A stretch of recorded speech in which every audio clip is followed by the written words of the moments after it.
Isaiah 34, 1-17. Today's reading is in the form of an oracle in which punishment is pronounced on God's enemies. Edom in particular is singled out for destruction perhaps because it was believed that Edom had allied with Babylonia to defeat Judah in 587 BC. The nation of Edom is usually described in the Bible as an enemy of Israel.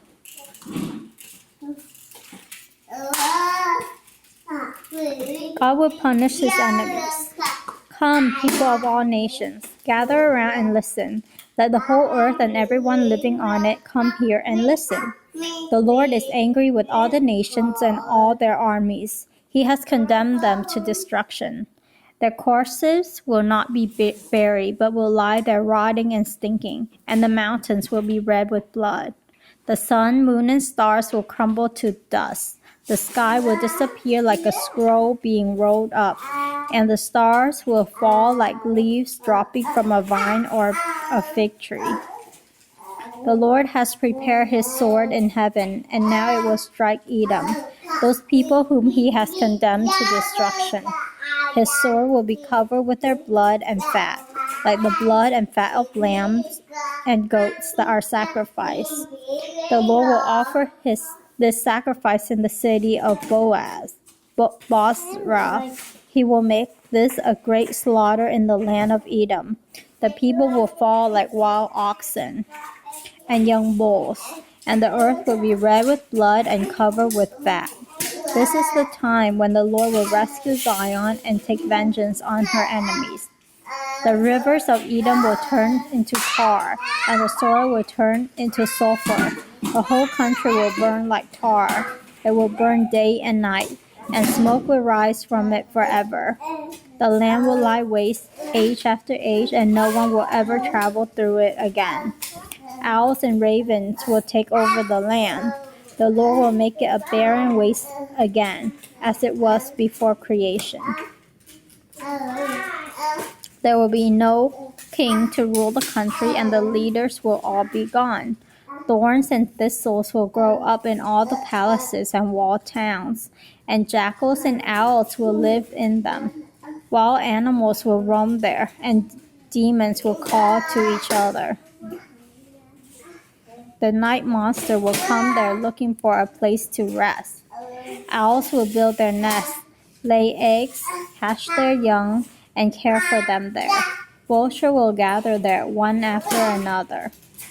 Search in the Lord's book of living creatures and read what it says. Not one of these creatures will be missing, and not one will be without its mate. The Lord has commanded it to be so. He himself will bring them together. It is the Lord who will divide the land among them and give each of them a share. They will live in the land age after age, and it will belong to them forever.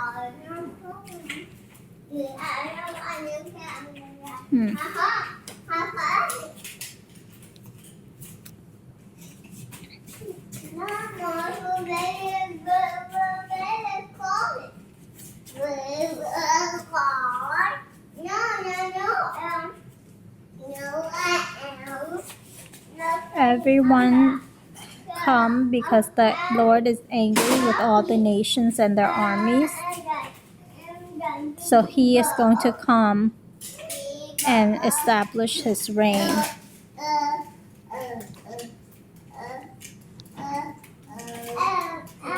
So they are to hear what he's going to do. The message that they are to hear is that God will go against them, and specifically Edom.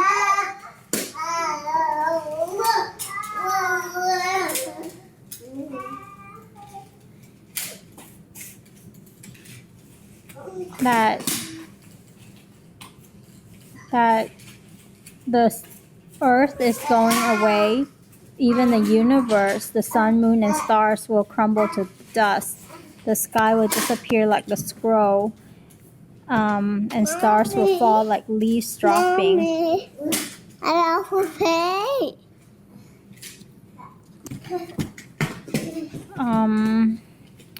So when the stars will fall, probably a lot of comets or like asteroid stuff.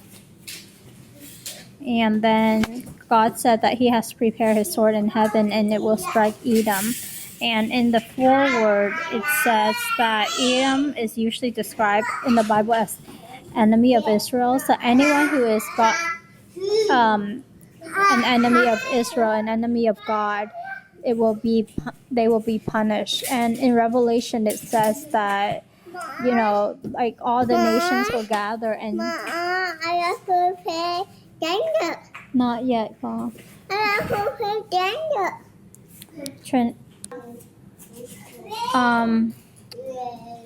So in Revelation, I believe it says that all the nations are gonna gather together and go against God, and I think this is what he's mentioning, like they're gonna listen. I mean, God already wrote his oracle, and he is going to come, and he will battle against everyone who is opposed to him, opposed to the nation of his calling, Israel, because he promised that anyone who is against Israel, God will be against them. And I think, so that's what's going to happen. And so God is just letting them know what he's going to do. So the message is that God is going to be against anyone who is against Israel. Anyone who's considered Edom, a part of Edom, then their land is going to be ruined. Their land is going to be a wasteland where vultures and owls are going to be at. And it actually says right here,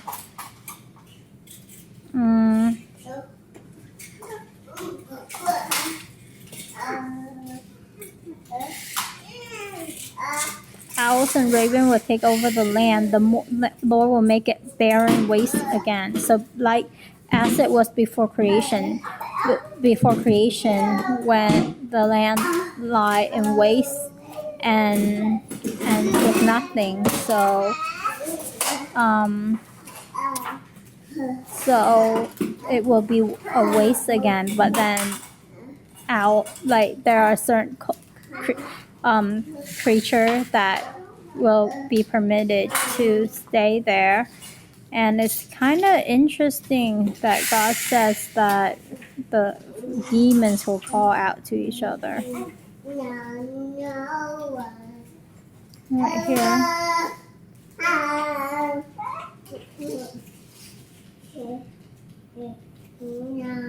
So this is the time when the Lord will rescue Zion and take vengeance on her enemy.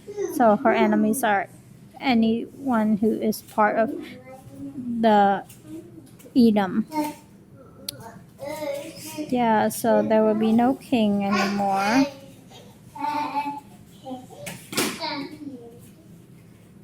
Right here, thorns, like the leaders of enemies, Edoms, like countries that are against Israel, against God, they won't have any more leader. Thorn and thistle will grow up in the palaces and walled towns, and jackals and owls will live in them. So places that were previously inhabited will now become for animals. And wild animals will roam there and demons will call to each other. That's interesting. That verse says that. And night monster, interesting there, will come there looking for a place to rest. I wonder what the night monster is. Owls will build their nests and hatch their youngs and care for them, and vulture will gather there. Okay, so I said that. God's people, that God will keep his promises. I mean,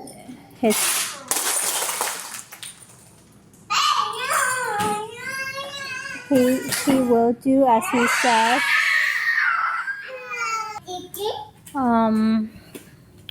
That God has good promises and bad promises. They're all conditional, so they're conditioned on what we do. If we are for God, God will bless and protect us. And if we are against Him, if we are against if we don't want Him to be our sovereign, then He won't. But then what He promises is that He will come against. There will be a time of judgment, and the time of judgment is as depicted here and elsewhere in the Bible too. So then He will do what He says, and the heaven and earth will pass. God will establish a new kingdom, and if you don't want to be part of His kingdom, then you won't. And so it's interesting in these verses that it has very, very clear picture of what it is, like how the stuff is going to become sulfur again, I believe. Yeah, the rivers will turn into tar and the soil will turn into sulfur. So it's interesting that, and the whole country will burn like tar, and so it will lay waste. So all those. So if you are God's enemy, you will suffer a fate that God doesn't want you to suffer, because He created you in His image to enjoy Him and to be in a relationship with Him.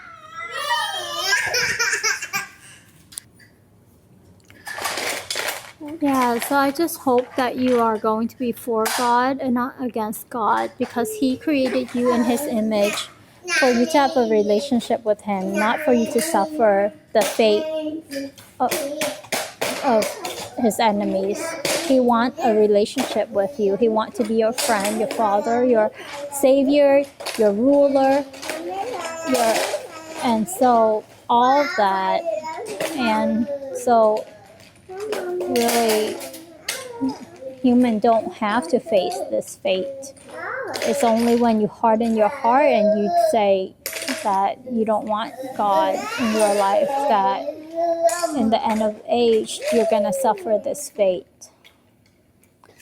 So it's a sad passage that there will be those who are going to be against God, but we don't have to be. It's our choice.